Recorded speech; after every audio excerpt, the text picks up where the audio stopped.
मन में विनम्रता का भाव,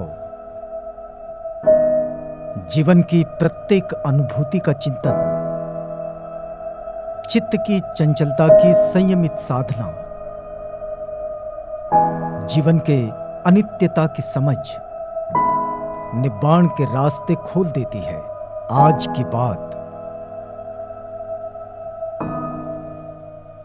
आज की बात, स्वागत।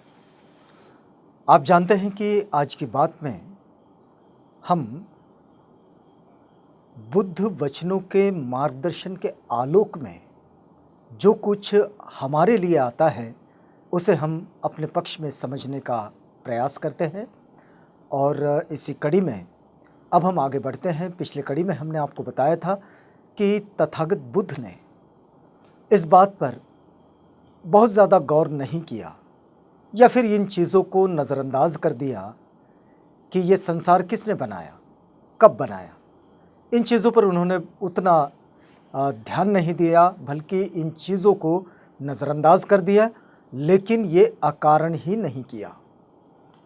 भिक्षुओं को एक बार तथागत कहते हैं कि भिक्षुओं, यदि मान लीजिए कि किसी व्यक्ति को, किसी मनुष्य को एक तीर लग गया हो और वो विषैला तीर था। अब ये विषैला तीर, उसकी विष बाधा हो गई उसे, और उसको वैद्य के पास ले जाया जाए। और वैद्य के पास ले जाने के बाद अगर वो मनुष्य कहे कि मैं तब तक उस तीर को नहीं निकलवाऊंगा जब तक मुझे ये न पता चले कि ये तीर चलाने वाला कौन था, वो नाटा था, लंबा था, ऊंचा था, मोटा था, उसका नाम क्या था, ये जब तक मुझे पता न चले तब तक मैं ये तीर नहीं निकलवाऊंगा। अब देखिए कि इस सवाल का जवाब ढूंढते ढूंढते होगा ये कि वो आदमी मर जाएगा। लेकिन ये सवाल एक ऐसा सवाल है कि जो सिर्फ उस परिस्थिति से नहीं जुड़ता है, बल्कि ये वर्तमान से भी जुड़ता है, ये भविष्य से भी जुड़ता है, ये प्रश्न अतीत से भी जुड़ जाता है। और इस संदर्भ में इसका अगर हम संबंध जोड़ने की कोशिश करें तो ये सिर्फ किसी एक जीव से नहीं, बल्कि ये कई जीवों से जुड़ जाता है और कई देशों से, मतलब कई क्षेत्र से जुड़ जाता है। तो ऐसे में ऐसे सवाल का जवाब ढूंढना ये पागलपन है, तीर को निकाल लेना ये अच्छी बात है। तो अब देखिए कि तथागत आगे बढ़ते हैं और फिर इस बात को समझाते हैं। प्राचीन और वर्तमान काल में ऐसे मनुष्य तो रहे हैं और है भी, जिनका मत है कि संसार में पैदा हुए हैं तो उसमें अधिक से अधिक मज़ा उड़ाने की कोशिश होनी चाहिए। आज भी हम लोग अपने आसपास में ऐसे लोगों को देखते हैं जो बहुत सस्ती खुशियों में अपने आप को रखने का प्रयास करते हैं और खुशियाँ बड़े सस्ते में ख़रीदने की कोशिश करते हैं। कोई केक में खुशी ढूंढता है और बर्थडे मना लेता है। तो इस तरह का जो काम है लोग खरीदते हैं, लेकिन लोगों को इसमें बड़ा मज़ा आता है कि हम अगर संसार में आए हैं तो बस मज़ा उड़ाएं। और ये ही एक बुद्धिमानी है, ये भी उनका मानना है। अब देखिए कि इस बुद्धिमानी में कोई दोष तो नहीं है। भाई इसको अगर कोई दोष कहे कि भाई कोई खुश होना चाहता है, मज़ा उड़ाना चाहता है, वो इस संसार में आया है तो उसको एंजॉय करना चाहता है, क्या ये कोई बुराई है? नहीं, ये किसी तरह की कोई बुराई नहीं। लेकिन देखिए कि अधिक से अधिक मज़ा उड़ाने को ही जीवन का परमार्थ बना लेने वालों के हिस्से में अधिक से अधिक दुख आता है। उसके पीछे का कारण क्या है? उसके पीछे का कारण ये है कि ये पल भर के लिए, क्षण भर के लिए जो मज़ा लिया जाता है, उस मज़ा को टिका कर नहीं रखाया जा सकता। अब देखिए कि प्रत्येक मज़े को वे इस आशा से दुगुना करते हैं कि उन्हें दो गुना मज़ा आएगा, लेकिन होता क्या है? एक छोटे से उदाहरण से समझिएगा।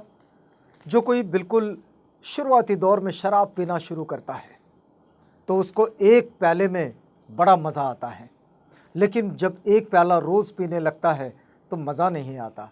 फिर उसको 2 प्याले चाहिए होते हैं, फिर उसको 3 चाहिए होते हैं, और एक वक्त ऐसा आता है कि तब वो शराब नहीं पीता, वो शराब पिए बगैर रह नहीं सकता, ये उसकी स्थिति बन जाती है।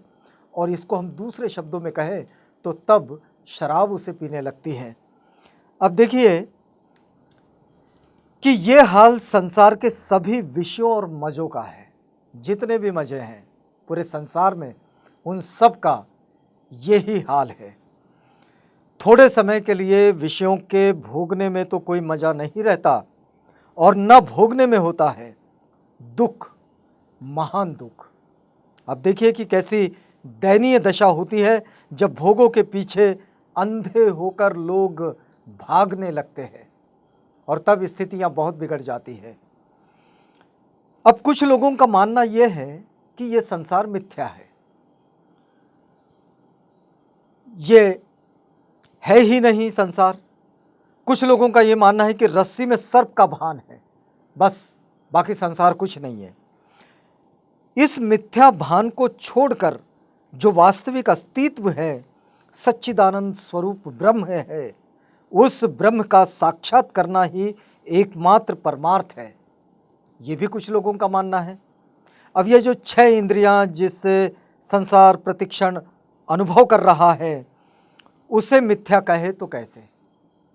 हमारे पास जो 6 इंद्रिय है, इनके द्वारा इस संसार को अनुभव किया जा रहा है, क्या इसको मिथ्या कह दें? कैसे? और इस मिथ्या के पीछे किसी दूसरे सत्य को स्वीकार करें तो कैसे?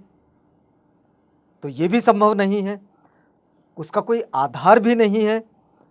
श्रुति प्रतिपादित होने के अतिरिक्त क्या है? और भी कोई प्रमाण है?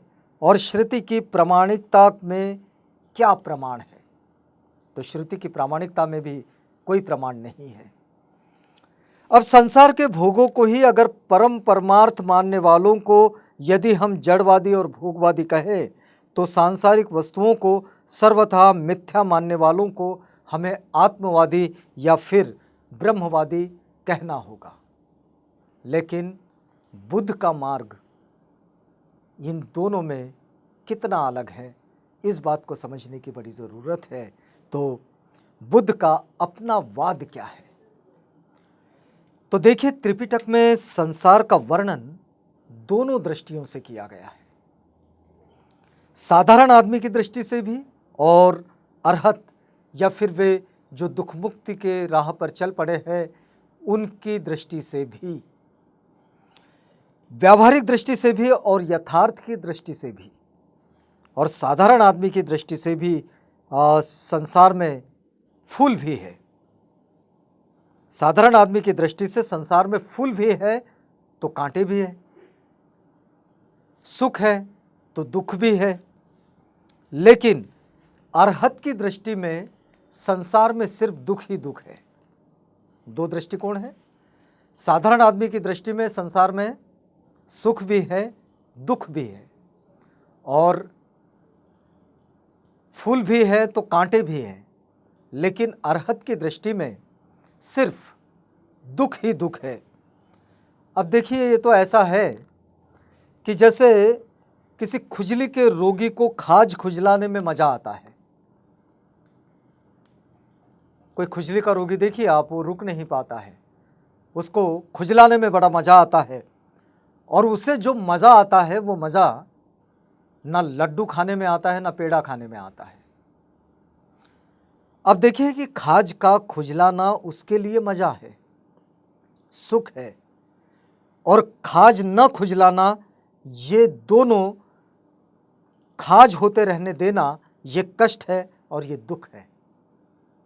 अब थोड़ी देर के लिए वो ये भूल जाता है कि स्वस्थ मनुष्य की कोई ऐसी भी अवस्था है जिसमें न खाज होती है न खुजलाना होता है।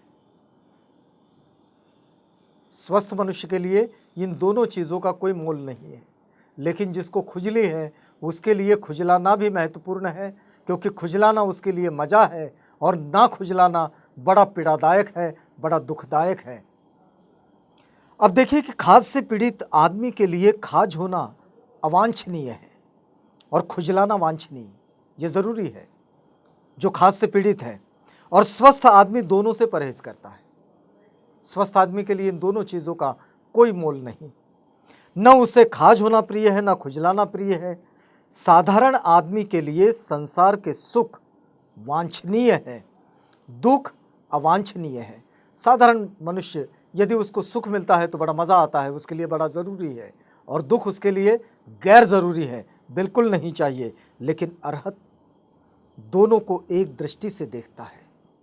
इंद्रियों और मन की जिन चंचलताओं को हम मजा लेना कहते हैं, जो शांत चित्त अरहत है वो इसे मन की चंचलता कहता है, और ये सारी चंचलताएं दुख है, ये शांत चित्त अरहत की मान्यता है।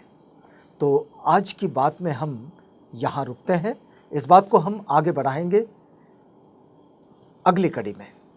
अब इजाज़त चाहते हैं इस वादे के साथ कि हम आपसे पुनः मिलेंगे बुद्ध वचनों की इसी श्रृंखला के साथ। आज की बात।